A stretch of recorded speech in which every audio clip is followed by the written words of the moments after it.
আর একটা দোয়া শিখায় দেই, ইনশাআল্লাহ এই দোয়া করলে রিজিক তো বাড়বেই ইনশাআল্লাহ, আপনার যত ঋণ আছে ইনশাআল্লাহ আল্লাহ পাক শোধ করে দিবে। বিশ্বাস করলেন না? এই দোয়া শিখাই দিচ্ছি, এজন্য আমাকে হাদিয়া দেওয়া দরকার, স্পেশালি আমাকে এখন হাদিয়া দেওয়া দরকার। একটা গুরুত্বপূর্ণ দোয়া শিখাই দিচ্ছি। আলী রাদিয়াল্লাহু আনহু বলেছেন, কোনো ব্যক্তির যদি পাহাড়ের সমানও ঋণ থাকে, এই দোয়া যদি আমল করে আল্লাহ পাক ওই ঋণও শোধ করে দিবেন ইনশাআল্লাহ। ঋণ কেমন জানেন? ওই যে এখন মানুষ ঋণ নিচ্ছে 1 কোটি টাকা ব্যাংক থেকে, 2 কোটি টাকা ব্যাংক থেকে, হ্যাঁ, কত বছর, 10 বছরের জন্য, 20 বছরের জন্য বাড়ি করছে, তাই না? তার ধারণা এমন যে সে মারা গেলে তার ঋণটা কেউ না কেউ শোধ করে দিবেই দিবে, তাই তো? আর আল্লাহর রসুল কি বলছেন দেখেন, একজন মারা গেছেন, নবী সাল্লাল্লাহু আলাইহি ওয়াসাল্লামের সময় একজন মারা গেছেন। তো নবী করিম সাল্লাল্লাহু আলাইহি ওয়াসাল্লাম বলছেন, এই ব্যক্তির কি কোনো ঋণ আছে? একজন সাহাবী বলেন, হ্যাঁ ইয়া রাসূলুল্লাহ, তো ঋণ আছে। নবীজি বললেন, তোমরা ওর জানাজা পড়ো, আমাকে ডেকো না। তোমরা ওর জানাজা পড়ে নাও, আমি জানাজা পড়তে চাচ্ছি না। আমি এখন কেমন করে আপনাকে বুঝাবো ঋণ কত ভয়ঙ্কর জিনিস। আপনি যে ব্যাংক থেকে 3-4 কোটি টাকার লোন নিয়ে রাখছেন, লাখ লাখ টাকা লোন নিয়ে বসে আছেন, দিব্যি সুখে বসে আছেন, এমন চিন্তায় যে আপনার মৌত হবে না। আর নবী সাল্লাল্লাহু আলাইহি ওয়াসাল্লামের সময়ে একজন মারা যাচ্ছেন, তিনি বলছেন তোমরা জানাজা পড়ে নাও, আমি জানাজা পড়তে চাচ্ছি না। মানে ঋণগ্রস্ত ব্যক্তির জানাজাও তিনি পড়তেন না। তারপরে একজন এসে বললেন, ইয়া রাসূলুল্লাহ, আমি তার ঋণ শোধ করে দিব, তার যা ঋণ আছে আমি শোধ করে দিব। তখন নবী এসে জানাজা পড়লেন সাল্লাল্লাহু আলাইহি ওয়াসাল্লাম। তো আপনার এই কোটি কোটি টাকা ঋণ শোধ করার লোক তো রেডি আছে নাকি? আছে না? সমস্যা নেই, আপনার জানাজা পড়া হবে, কারণ হুজুরকে আপনি 5,000 টাকা দিবেন, হুজুর জানাজা পড়াই দিবে, কোনো সমস্যা নেই। তারপরে আপনার মিলাদও হবে, আপনার একটা বড়সড় দোয়াও হবে ইনশাআল্লাহ। কিন্তু আল্লাহ পাক বলেছেন যে শহীদ, আল্লাহর পথে যুদ্ধ করে শহীদ হয়েছে, এই ব্যক্তির আত্মাও ঝুলে থাকে যতক্ষণ পর্যন্ত না তার ঋণটা শোধ করা হয়। এবার বলেন আমি কি বুঝাবো আপনাকে? আর কিছু বলতে হবে? তো এখন সেই দোয়া শিখাচ্ছি আপনাদেরকে, যে দোয়া শিখলে আপনারা ঋণ থেকে বাঁচবেন ইনশাআল্লাহ। কত দিবেন বলেন? আচ্ছা, হ্যাঁ, এই তো শুকরিয়া। দোয়া করবেন যেন আল্লাহ পাকের দিনটাকে আল্লাহর জমিনে প্রতিষ্ঠা করতে পারে। আমার সাথে বলেন, দোয়াটা হচ্ছে আল্লাহুম্মা ইকফিনি বিহালালিকা আন হারামিকা ওয়া আগনিনি বিফদলিকা আম্মান সিওয়াকা। এই দোয়াটা ছোট না, এটা মুখস্থ করবেন, সেজদায় পড়বেন, নামাজের সেজদায় পড়বেন, আত্তাহিয়াতু দরুদ শেষ তারপরে পড়বেন, নামাজ শেষে হাত তুলে করবেন, যখন তখন শেষ রাতটা করবেন, ইনশাআল্লাহ দেখবেন আপনার ঋণ বলতে কিছু থাকবে না ইনশাআল্লাহ। যদি থাকেও, বড় কোনো ঋণ থাকেও, আল্লাহ পাক অন্য কোনো মাধ্যমে এটা শোধ করার ব্যবস্থা করে দিবেন ইনশাআল্লাহ। ইনশাআল্লাহ। যে দারিদ্রতা দূর করতে চান, সচ্ছলতা চান, কয়েকটা কাজ করেন। এই যে বললাম, 1 নাম্বার সূরাতুল ওয়াকিয়া তেলাওয়াত করেন, 5 ওয়াক্ত নামাজ জামাতে পড়েন, ডেইলি কিছু সময়ের জন্য কোরআন তেলাওয়াত করেন, আর আল্লাহর কাছে রিজিক চান, জিকির বেশি বাড়ায় দেন। পারবেন না ইনশাআল্লাহ? আমার জীবনে এমন ঘটনাও ঘটেছে, এটা এখন গল্পটা মনে পড়ে গেল তাই বলছি, যে 1,20,000 টাকা ঋণ আছে আমার, শোধ করার কোনো অপশন নাই আমার কাছে। আমার চোখে ধরা পড়ছে না যে 1,20,000 টাকা আমি কেমনে দিব। কি হলো, হঠাৎ করে আমরা একটা সার্কুলার দেখলাম যে সারা বাংলাদেশে ইসলামিক ট্যালেন্ট খোঁজা হচ্ছে। 2000 এটা মনে হয় 17 কি 18 সালের কথা, হ্যাঁ 18 না, আচ্ছা 18। তো হ্যাঁ, আলোকিতকে। তো এখন আমার ওয়াইফ বলছেন যে আপনি এটাতে অ্যাপ্লাই করেন। তো আমি অ্যাপ্লাই করবো, এটা তো আলেম ওলামাদের প্ল্যাটফর্ম, আমি এখানে জেনারেল থেকে আসা মানুষ কেমন করে কি। তো সে বলছেন না, আপনি পারবেন ইনশাল্লাহ, আপনি পড়াশোনা করেন, ইনশাল্লাহ পারবেন। তো আমি দেখছি আগে প্রাইস কি আছে, কষ্ট তো করবো, আগে দেখি পুরস্কারটা কি। তো পুরস্কারটা দেখছি যে একটা ওমরা করাবে। ওমরা করা তো যে কারোর জন্য একটা মানে স্বপ্নের ব্যাপার না, ওমরা করা তো সবাই আমরা খুব পছন্দ করি, আল্লাহ পাক আমাদেরকে বেশি বেশি ওমরা করার তৌফিক দেখ। আর লেখা আছে যে ফার্স্ট প্রাইজ 3 লাখ টাকা, second prize 2 lakh, third prize হচ্ছে 1 লাখ টাকা। তো সেটা আচ্ছা ঠিক আছে। তখন আমি একটা জবও করি, আমি কিন্তু চাকরিও করেছি এক সময়। তো এখন জব ছেড়ে দিলাম, জবে থাকলে আমার এখন পড়াশোনা হবে না। তারপর টানা 4 কি 5 মাস দৈনিক 10 থেকে 12 ঘন্টা করে পড়েছি। টানা 4 থেকে 5 মাস দৈনিক 10 থেকে 12 ঘন্টা, নাওয়া খাওয়া সব ওখানেই। আর যতটা সহজ মনে করছেন আসলে কিন্তু প্রতিযোগিতা অত সহজ নয়। আসলে যে কোনো জায়গা থেকে প্রশ্ন আসতে পারে, আকিদা, সিরাত, ইতিহাস, এটা ওইটা অনেক টপিক, প্রায় 36টা বিভাগ আছে। তো আলহামদুলিল্লাহ কিভাবে জানি আস্তে আস্তে উঠতে পারলাম। গিয়ে দেখলাম যে হ্যাঁ, টিভি রাউন্ডে চলে গেছি। আমি তেমন কিছুই করি নাই, আমি শুধু পরিশ্রম করেছি, আল্লাহর কাছে বেশি থেকে বেশি দোয়া করেছি যে আল্লাহ আমার ঋণ আছে, ঋণ শোধ করতে হবে একটা।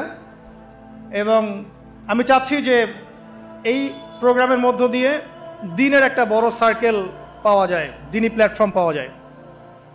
তো আলহামদুলিল্লাহ আল্লাহ পাকের ইচ্ছায় সেখানে একটা ভালো রেজাল্ট হলো এবং সেখানে ওমরাও করা হলো আলহামদুলিল্লাহ। এবং ক্যাশ তারা খুব তাড়াতাড়ি দিয়ে দিয়েছে। আমি পুরো ক্যাশটা আগে পেয়েই আগে ঋণটা শোধ। এখন এই সময় কিন্তু আমি দোয়াটা করেছি, আল্লাহুম্মা কফিনি বিহালালিকা আন হারামিক ওয়া আগনিনি বিফদলিকা আম্মান সিওয়াক। দেখেন, আমি কিন্তু জানতামও না এমন কোনো প্রতিযোগিতা হবে, আমি সেখানে পার্টিসিপেট করব, ওই ওসিলায় ওমরা করব, ওই ওসিলায় আবার ঋণও শোধ হবে, আমার কিন্তু মাথায় ছিল না। এটাই হচ্ছে আল্লাহ পাকের সেই আয়াত, ওয়া মান ইয়াত্তাকিল্লাহ ইয়াজআল লাহু মাখরাজা। আল্লাহ পাককে যে ভয় করবে আল্লাহ পাক তার জন্য রাস্তা খুলে দিবেন ইনশাআল্লাহ। ওয়া ইয়ারযুকুহু মিন হাইসু লা ইয়াহতাসিব, এবং এমন উৎস থেকে আল্লাহ পাক রিজিক দিবেন যেটা সে কল্পনাও করতে পারে না। এটা আল্লাহ পাক তাওয়াক্কুল রাখেন। জাস্ট ওই ইসমাঈল আলাইহিস সালামের মায়ের মতো, হাজরা আলাইহিস সালাম ইব্রাহিম আলাইহিস সালামকে বলছেন, আপনি আমাকে এখানে ছেড়ে যাচ্ছেন কি জন্যে? ইব্রাহিম বলছেন আল্লাহর আদেশে। তখন তিনি বলছেন তাহলে আল্লাহ আমাকে ফেলে দিবেন ইনশাআল্লাহ। সেই মায়ের গর্ভ থেকে ইসমাইলের মতো সন্তানের জন্ম হলো, যেই সন্তানকে বাবা বলছে যে আমি তোমাকে জবাই করছি, স্বপ্নে দেখেছি, ফানজুর মাদা তারা, তোমার রায় কি? সে বলছে ইয়া আবাতি ফাআল মা তুমার, আপনাকে যে আদেশ করা হয়েছে আপনি সেটাই করেন। সাতাজিদুনি ইনশাআল্লাহু মিনাস সাবিরিন, ইনশাআল্লাহ আপনি আমাকে ধৈর্যশীল পাবেন। দেখেন কোন মায়ের গর্ভ থেকে কোন সন্তান। তাকে কি বাবা মানুষ করেছিলেন? না, তাকে তার মা মানুষ করেছেন। তো ওই রকম তাওয়াক্কুলকারিনী হাজরা আলাইহিস সালামের মতো মা যদি ঘরে ঘরে থাকে, বোন আর স্ত্রী ঘরে ঘরে থাকে, তখন ইসমাইলি প্রজন্ম আসবে ইনশাআল্লাহ। আর আমাদের মতো এই যে এখন দেখছেন না কি হচ্ছে, মারামারি, কাপড় খোলা, কাপড় ছোট, ব্লাউজ সারাসারি, কি চলছে মাশাআল্লাহ। মানে কি যে চলছে ভাই জগতে এখন, বলতেও গা গিনগিন করে, ভাবতেও গা গিনগিন করে। কিছু কিছু নসিহত করব, এটাতেও মন থেকে একটা বাধা চলে আসে যে আসলে কি করব, কি বলবো। মানে একটা বিষয় থাকে না যে পরিস্থিতি এমন খারাপ যে কথা বলার ভাষ্য থাকে না এমন একটা, যে আপনি হতবাক হয়ে গেছেন, বাকরুদ্ধ, যে আর কি বলবেন। এখন এই বাকরুদ্ধ হওয়ার সময় চলতেছে, বাকরুদ্ধ হওয়ার সময়, মানে বলার আর কি নাই, কিছু নাই, কি বলবেন। আস্তে আস্তে কাপড় খুলতে খুলতে খুলতে খুলতে খুলতে খুলতে এখন বিকিনি পরে ঘুরতে চায়। এন্ড বলে যে কয়দিন পর বিকিনি পরেই ঘুরবে। দেখেন, মানে ওরা চায় যে পশ্চিমারা যেমনে চলে অমনেই চলুক সবাই। ওটা কি লজ্জাশীলতার পরিচয় হলো? আশ্চর্য একটা বিষয়। মানুষকে দেখেন, মেয়েরা কলেজে পড়তে গিয়ে মেয়েরা কি করতেছে এখন দেখেন, কলেজে পড়তে গিয়ে মেয়েরা কি করতেছে দেখেন। আর আপনি আপনার মেয়েকে কলেজে ওখানে পড়তে পাঠাচ্ছেন, ওখানে হোস্টেলে রাখছেন, যেখানে একটা মেয়েকে নবী সাল্লাল্লাহু আলাইহি ওয়াসাল্লাম মাহরাম ছাড়া সফর করতে নিষেধ করছেন, সেখানে আপনি আপনার মেয়েকে কোন শিক্ষায় শিক্ষিত করার জন্য রাতের পর রাত সেখানে কাটাচ্ছেন? আর তারা নিজেরাই বলছে যে মেয়েদেরকে ফোর্সফুলি যৌন কাজে বাধ্য করা হচ্ছে। মানে ইজ্জত চলে যায়, যাক ভাই আমার সার্টিফিকেট চাই, বিষয়টার নাকি ইজ্জত যাক, কতজন আমার সাথে কি করে করুক, বাট আমার একটা সার্টিফিকেট চাই, একটা অনার্সের একটা মাস্টার্সের সার্টিফিকেট চাই। এটা দিয়ে আমি বিসিএস ক্যাডার হব, এটা দিয়ে আমি প্রাইমারি স্কুলের টিচার হব, এটা দিয়ে আমি জাতি গঠন করবো নাকি।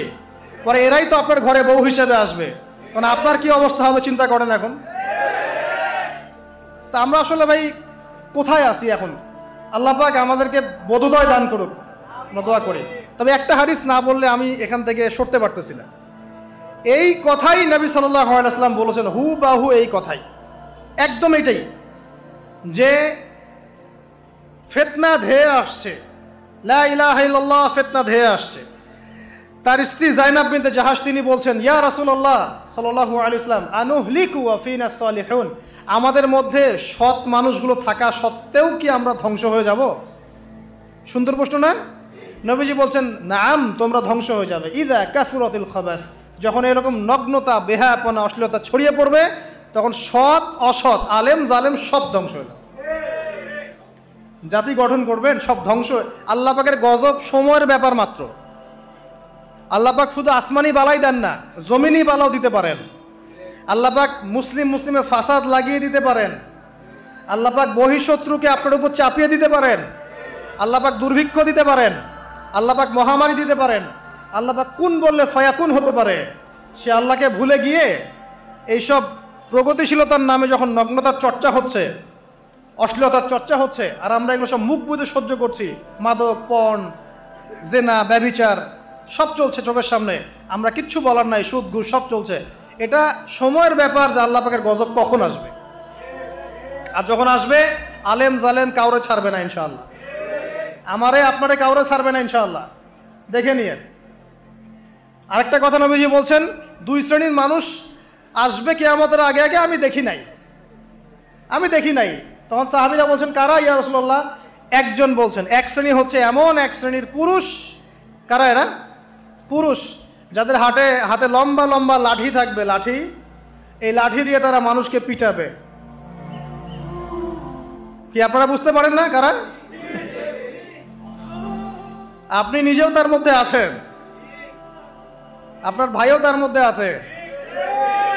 আপনি এবং আপনার ভাই দুজনেই এই কাজ করছেন, ভাইয়ে ভাই মারামারি করছেন, সবার হাতেই লাঠি আছে না? আছে। অথচ উভয় মুসলিম। আর একজন মুসলিম যখন আরেকজন মুসলিমের এগেনস্টে যুদ্ধ করতে যায় বা এরকম মারামারি করতে যায় না, যে মরবে আর যে মারবে উভয়ই অপরাধী, উভয় অপরাধী। হাদিস রিয়াদুস সালেহিন বইয়ের মধ্যেও আছে, দেখে নিয়ে। তারপরে দ্বিতীয় শ্রেণী হচ্ছে, নবীজি বলছেন নিসাউন, এক শ্রেণীর মহিলা আসবে, আমি দেখি নাই। মানে ওই যুগে ছিল না, আইয়ামে জাহেলিয়াতের বর্বর যুগেও এরকম মেয়ে ছিল না। তার মানে বুঝতে পারছেন, আইয়ামে জাহেলিয়াতের যে যুগটাকে এখন বর্বর বলে না, বর্বর, সেকেলে, মধ্যযুগীয় এইসব কথা বলে না, ওই যুগেও এই মানুষগুলো ছিল না। তার মানে নবীজি বলছেন, আমি দেখিনি, লাম আরাহুমা, আমি ওদেরকে দেখি নাই। তারা কারা? নিসাউন, এক শ্রেণীর মহিলা, কাসিয়াতুন আরিয়া, যারা কাপড় পরবে বাট নগ্ন থাকবে, কাপড় পরবে কিন্তু নগ্ন থাকবে। মুমিলাত মাইলাত, নিজেও মানুষকে আকৃষ্ট করবে আবার নিজে আকৃষ্টও হবে। তারা জান্নাতে যাবেও না, জান্নাতের গন্ধও পাবে না। নেন এবার এখন দেখেন, একটু ভেবে দেখেন যে আমার ঘরে কি সেরকম মেয়ে আছে কিনা, আমার ঘরে সেরকম বোন আছে কিনা, আমার ঘরে তেমন ওয়াইফ আছে কিনা। এখন যদি আপনি আল্লাহ এবং তার রাসূলকে সর্বোচ্চ অগ্রাধিকার দেন, আল্লাহর ওয়াস্তে ওদেরকে ঠান্ডা মাথায় বোঝানোর চেষ্টা করেন, বোঝান যে তাদের ফাংশনটা কি, দুনিয়াতে ওদের ফাংশন কি, দুনিয়াতে মেয়েদের ফাংশনটা কি, একটা পরিবারে একটা মেয়ের ফাংশন কি, স্বামী স্ত্রীর সম্পর্কের মধ্যে মেয়ের ভূমিকা কি, স্ত্রীর ভূমিকা কি, এগুলোকে বুঝান। তবে হ্যাঁ, এক শ্রেণীকে আপনি বুঝিয়ে কুল পাবেন না, পরিস্থিতি বোঝেন। পরিস্থিতি বুঝলে আমাদের করণীয় বের হয়ে আসবে।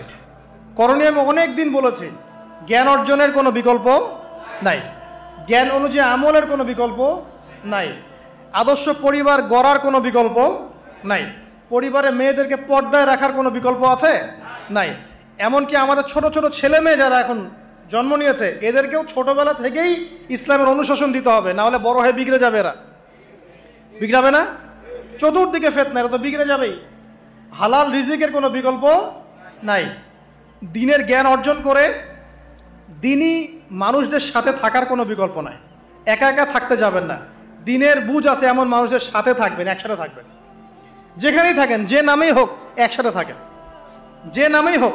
ইসলামে তো অনেক দলাদলি আছে না? আচ্ছা হোক, এটা নিয়ে এখন কথা বলার দরকার নাই। যে কোনো ব্যানারেই হোক থাকেন, অ্যাটলিস্ট আপনি ভালো মানুষদের সাথে থাকেন, এটা ভালো হবে ইনশাআল্লাহ। আল্লাহ চাইতে দেখবেন সবার মাঝে একসময় ঐক্য দিয়ে দিতে পারেন। আল্লাহ পারেন না? আর যারা ইন্টেনশনালি উম্মার ঐক্যের বিরোধী, এদেরকে আল্লাহ পাক ধ্বংস করে দিবেন ইনশাআল্লাহ, সমস্যা নেই। কারণ আল্লাহ বলে তো একজন আছেন, তিনি সব দেখেন ইনশাআল্লাহ। আর হচ্ছে আপনার জ্ঞানটাকে ইসলামের কল্যাণে কাজে লাগান, আপনার সম্পদ, আপনার জানমাল, এটাকে ইসলামের কল্যাণে কাজে লাগান, দ্বীনের প্রচার প্রসার করতে থাকেন। আক্রমণাত্মক হবেন না, শৈথিলতাবাদীও হবেন না, চরমপন্থী হবেন না, আবার এই যে গোলালু মার্কাও হবেন না। গোলালু কি মানে সব তরকারিতেই চলে, যখন দেখবে যে একটা বিষয় আসছে আস্তে করে পাশ কেটে এমন একটা বিষয় নিয়ে কথা বলা শুরু করবে যেটার সাথে এখনকার বিষয়ের কোনো সম্পর্ক নেই। দেখবেন যে পুরো বিশ্বে একটা বিষয় চলছে, দেশে একটা বিষয় নিয়ে গরম, তখন দেখবেন কথা হচ্ছে মেয়েরা নেল পালিশ দিতে পারবে কিনা। মানে সুশ্রী মার্কে ইসলাম নিয়ে চলার দরকার নেই। যখন যেটা সামনে আসবে এটা ফেস করতে হবে, এবং সেটা চরম পন্থায় না, আক্রমণাত্মকভাবে না, মানুষকে হিকমার সাথে নসিহতের সাথে ঠান্ডা মাথায় যুক্তি প্রমাণ দিয়ে বুঝাতে হবে। এরপর যারা বুঝবে আলহামদুলিল্লাহ, যারা বুঝবে না এদের দায়িত্ব কারো হাতে? আল্লাহর হাতে। আল্লাহ পাক হয় গজবে শেষ করবেন, না হলে আল্লাহ পাক চাইলে হেদায়েতও দিতে পারে, এটা আল্লাহ পাকের এখতিয়ার।